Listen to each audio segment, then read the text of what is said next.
कहा।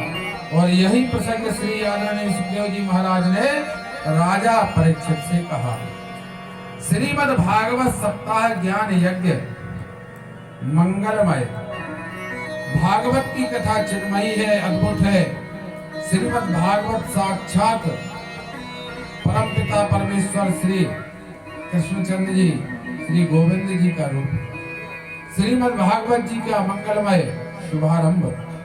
एक बात आपसे कहें, दुनिया के जितने भी ग्रंथ हैं उन प्रत्येक ग्रंथों में जब उसका शुभारंभ होता है तो किसी देवता की स्तुति की जाती है, किसी ग्रंथ में राम की स्तुति, किसी में कृष्ण की, किसी में दुर्गा की, किसी में हनुमान जी की। केवल दुनिया में श्रीमद् भागवत ही ऐसा ग्रंथ है कि जिसके आरंभ में किसी देवता का नाम लेकर स्तुति नहीं की गई। भागवत में स्तुति की गई है केवल सत्य की, भागवत में वंदना है केवल सत्य की। ओम जन्माद्यस्य यतोऽन्वयादिचरता प्रविज्ञस्वराट् तेने ब्रह्म हृदयादिकवये मुह्यन्ति सूरया तेजो वारिमृतां यथा विनिमयो यत्र त्रिसर्गो मृषा धान्यास्वेन सदा निरस्तकुहकं सत्यं परं धीमहि। जिस परमात्मा की इच्छा मात्र से ये पूरा विश्व प्रपंच बनता है, पालित होता है, लय हो जाता है, वह परब्रह्म हिरण्यगर्भ नहीं बल्कि ब्रह्मा को जिसने स्वयं वेदार्थ ज्ञान का प्रतिपादन करके बताया वो कैसा है। बोले स्वराट जो अपने स्वरूप में प्रतिष्ठित रहता है और अपने प्रकाश से सारी दुनिया को प्रकाशित करता है, ऐसे है वो परब्रह्म। जिस वेदार्थ के ज्ञान को समझने में बड़े बड़े सूर्य लोग भी मोह को प्राप्त हो जाते हैं। सबसे पहले ब्रह्मा जी को प्रतिपादित किया, जैसे सूर्य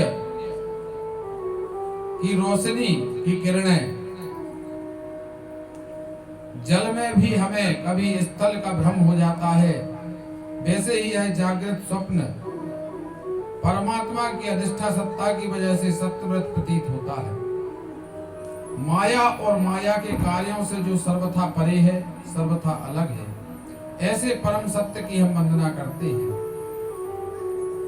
और तुलसीदास जी ने बड़ा सुंदर इसका वर्णन किया है कि धर्म न दूसर सत्य समाना, धर्म न दूसर सत्य समाना, आगम निगम पुराण बखाना, आगम निगम पुराण बखाना।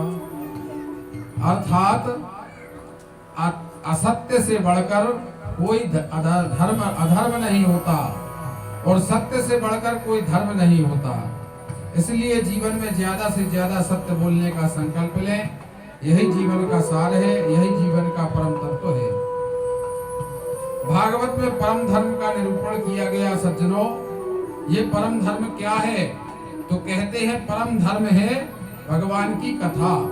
जो निष्कपट संत हैं, जिनके मन में जरा भी कपट नहीं, जो निष्कामी हैं, जिनको कोई लोभ लालच नहीं, ना जिनको मुक्ति चाहिए, ना स्वर्ग चाहिए, ना वैकुंठ चाहिए, ऐसे निष्कामी जिसका जीवन है, उन संतों के जानने योग्य जो परम धर्म भगवान की कथा है, उन भगवान का वर्णन श्रीमद् भागवत है। और बोले शिवदम शिवम कल्याणम ददाति इति शिवदम कल्याण। कल्याण करने वाली भगवान की कथा कैसी है? तापत्रयोन्मूलनम, तीनों प्रकार के तापों का उन्मूलन करती है। आध्यात्मिक ताप, आदि दैविक ताप, आदि भौतिक ताप, तीनों तापों को विनष्ट कर देती है भगवान की कथा। अन्य किसी ग्रंथ को पढ़ने का समय नहीं मिले तो आप जीवन में भागवत का पाठ का संकल्प ले लो। आप महाभारत नहीं पढ़ पा रहे हैं, ब्रह्म वैवर्त पुराण नहीं पढ़ पा रहे हैं, उतना समय नहीं है, तो केवल भागवत का आश्रय ले लो। यह कथा सुनी ही नहीं, कथा सुनने का जैसे ही मन में संकल्प लिया, संकल्प जैसे ही मन में लिया, भगवान का उसी समय परमात्मा में प्राकट्य, हृदय में प्राकट्य हो जाते हैं। और भगवान की कथा की महिमा ऐसी है, ऐसे भागवत का दिव्य चिन्मय स्वरूप है।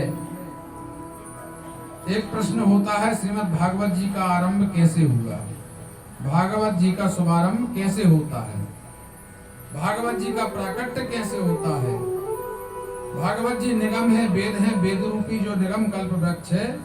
आप सोचो, एक बहुत सुंदर वृक्ष है, उस वृक्ष का नाम है निगम, और यह कल्प वृक्ष पका हुआ फल श्रीमद् भागवत, पिबतम भागवतम रसमालयम, ये बोला जाता है। तो भागवत जो रूपी जो फल है, रस है, इसको सुना नहीं जाता, कानों से सुन करके और पिया जाता है, मतलब हृदय में अंदर उतारा जाता है। भागवतम रसमालयम, पियो, क्योंकि जिस चीज को सुनते हैं वो तो इधर उधर से सुनकर इधर उधर हो जाती है, यदि तन्मय होकर के सुनी जाती है तो वह हृदय में उतर जाती है, इसीलिए उसे पीना बोलते हैं। और इधर से सुनकर उधर को निकाल दी जाए तो वह खाली हो जाती है, बात खाली चली जाती है। परमात्मा की कथा को सुनकर जो व्यक्ति कह दे कि बहुत सुन ली, रोज रोज क्या सुने, वही तो कथा है, वही भागवत है, इसको क्या सुने।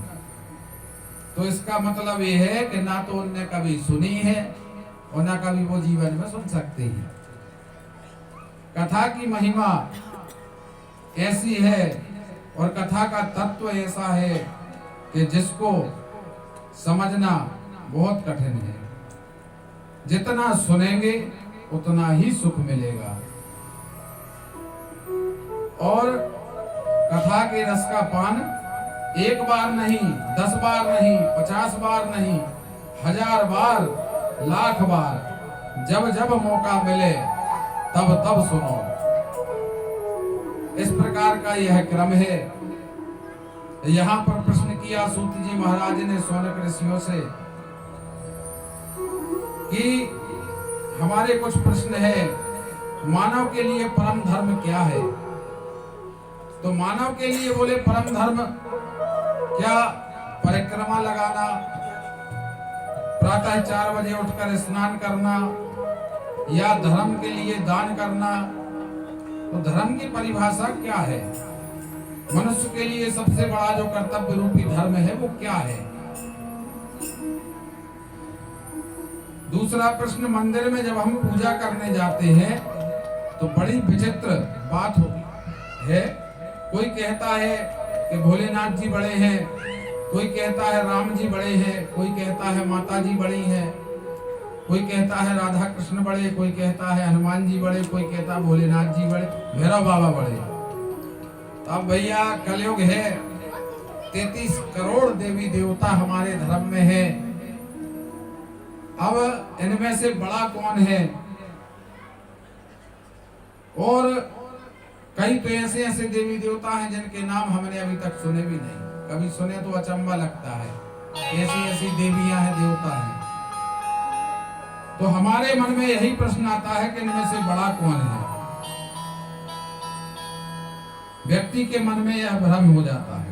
तीसरा प्रश्न, वेद में परमात्मा का नाम है अजन्मा। भगवान को वेद में कहते हैं अजन्मा, जो कभी जन्म नहीं लेता, जिसका नाम अजन्मा। तो दशरथ जी के जो बेटे थे राम कैसे हुए, वो देवकी वसुदेव के पुत्र कृष्ण कैसे हुए, कैसे बने, कैसे जन्म लिया। और चौथा प्रश्न है, भगवान के अवतार कितने हैं। कोई कहता है 10 अवतार हैं, कोई कहता है 24 अवतार हैं, कोई कहता है कि हरि अनंत, हरि कथा अनंता। इसलिए उनके कितने भी अनंत अवतार कितने हैं इसे कोई जानता नहीं। वो प्रमाणिक रूप से अवतार हमें बताएं। वक्ता वो श्रेष्ठ नहीं जो छोटी सी बात को भी बड़ा बना करके बताए। वक्ता वो उत्तम जो बात को सूक्ष्म रूप में बताएं। गागर में सागर को भर करके कहें, फिर संसार के लोगों पर इतना समय कहां। यदि हम विवेचन करने लग जाएं तो सामने बैठे श्रोता सोने लग जाएं। फिर कथा का मतलब क्या, संक्षिप्त रूप में बताएं। और भगवान जब अपनी लीला को संपन्न करने के लिए आए तो श्री कृष्ण भगवान ने जब अवतार लिया तो अवतार लेते समय गोविंद ने कहा कि हम पृथ्वी का भार उतारेंगे। स्वयं भगवान ने गीता में कहा है, धर्म संस्थापनार्थाय संभवामि युगे युगे। मैं धर्म की स्थापना करने के लिए युग युग में अवतार लेता हूँ। यदि हम प्रभु की बात पर विश्वास करें तो भगवान धर्म की स्थापना के लिए अवतार लेते हैं। तो अपनी लीला समाप्त कर जब श्री कृष्ण चले गए तब धर्म तो अकेला पड़ गया, धर्म किसकी शरण में गया। यह 6 प्रकार के प्रश्न शौनकादिक ऋषियों के मन के प्रश्नों को सुनकर सूत जी बड़े गदगद हो गए। ऋषियों से बोले, आपने उत्तम प्रश्न किए और आपके प्रश्नों के उत्तर देने से पहले मैं परम आदरणीय आचार्य सुखदेव जी के चरणों में प्रणाम करता हूँ। बोले सुखदेव जी महाराज की। कई लोग जो है घड़ी देख रहे हैं, है ना। तो आज प्रथम दिवस की कथा को यही विराम। कल समय का ध्यान रखते हुए आप लोग भी समय पर आइए। आज तो क्या था, पहला दिन था। व्यवस्थाओं में सारी चीजों में समय लगता है। 3 बजे करेक्ट, 3 बजे आप लोग आइए। 3 बजे से कथा आरंभ होगी। आज की कथा को यही विराम करते हैं। श्रीमद् भागवत महापुराण की जय हो, लक्ष्मी नारायण भगवान की जय हो। 2 मिनट हरि नाम संकीर्तन, उसके बाद में आरती।